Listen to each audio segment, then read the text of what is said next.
The number one myth that Westerners have about this conflict is that Arabs and Jews have been fighting for thousands of years and they're going to continue to fight.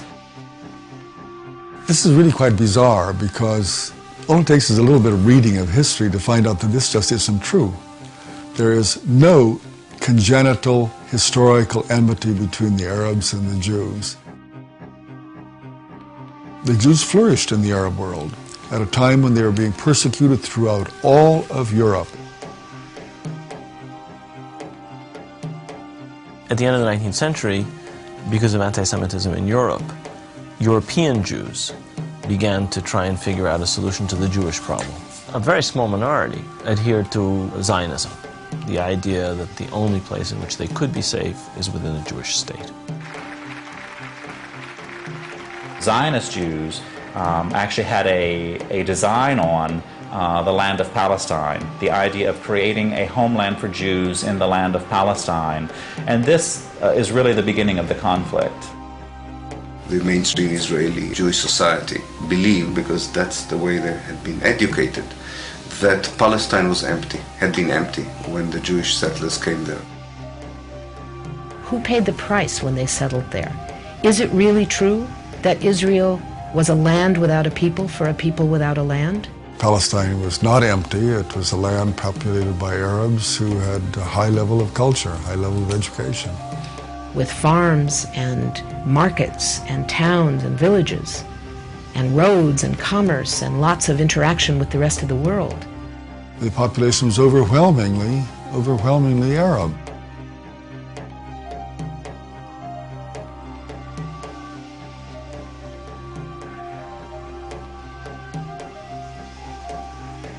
Jewish immigration increased under British rule following World War I, when Britain implemented the Balfour Declaration, promising a Jewish homeland in Palestine.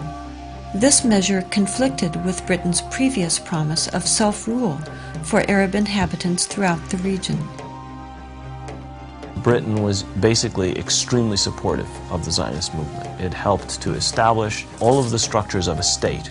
At the same time, the Arabs of Palestine were denied the right of self-determination.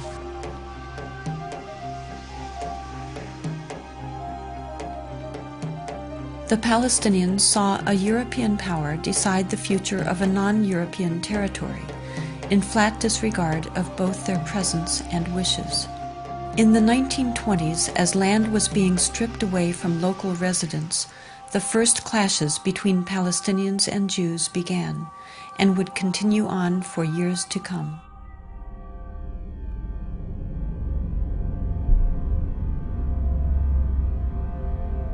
Until the early 1930s, the Jewish population of Palestine remained under 17%.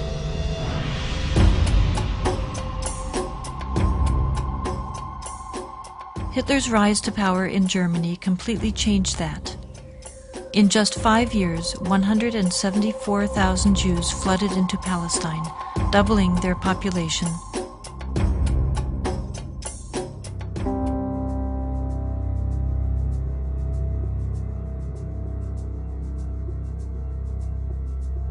As the world attempted to make amends for the horrors of Nazi genocidal policies, efforts to make Palestine a Jewish homeland increased. The Palestinians, they were not the Nazis. They were not responsible for the Holocaust. But they were the ones who paid the price. In 1947, with the conflict spiraling out of control, Britain decided to turn the problem of Palestine over to the United Nations.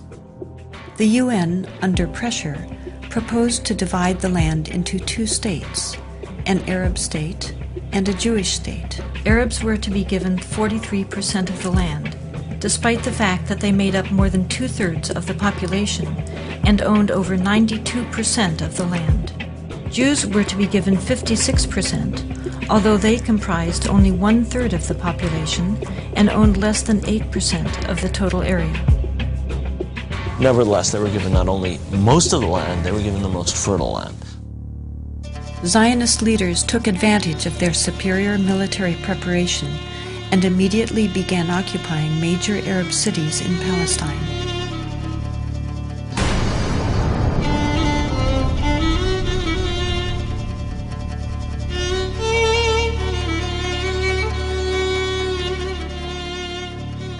was among the people that conquered Akko. When we were walking around, we entered a flat.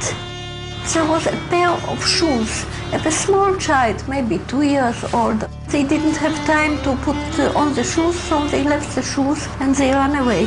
They left everything.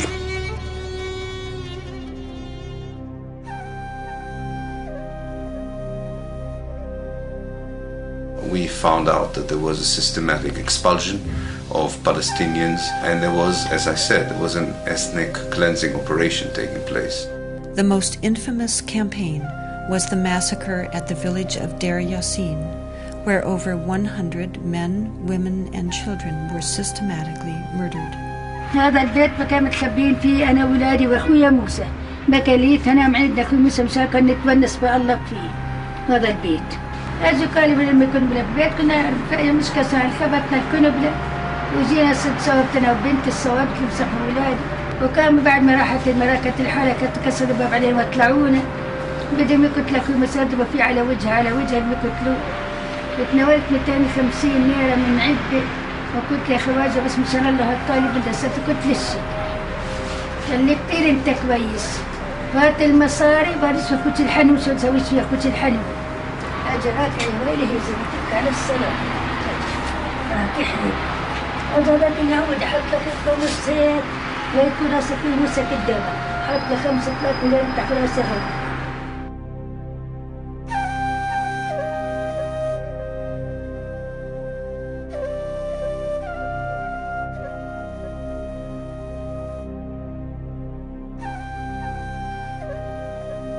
The ruthlessness of the attack on Deir Yassin drove fear and panic into the Palestinian population and led to the flight of unarmed civilians from their homes all over the country.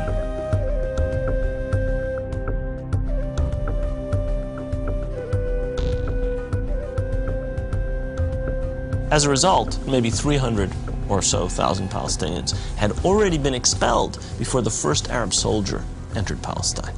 Some of the neighboring Arab armies finally intervened after May 15, 1948, when Israel officially announced its statehood. Although there was a lot of war rhetoric on the Arab side, very few soldiers, Arab soldiers, were sent into the battlefield. And actually, for most parts of the war, there was superiority on the side of the Israeli army.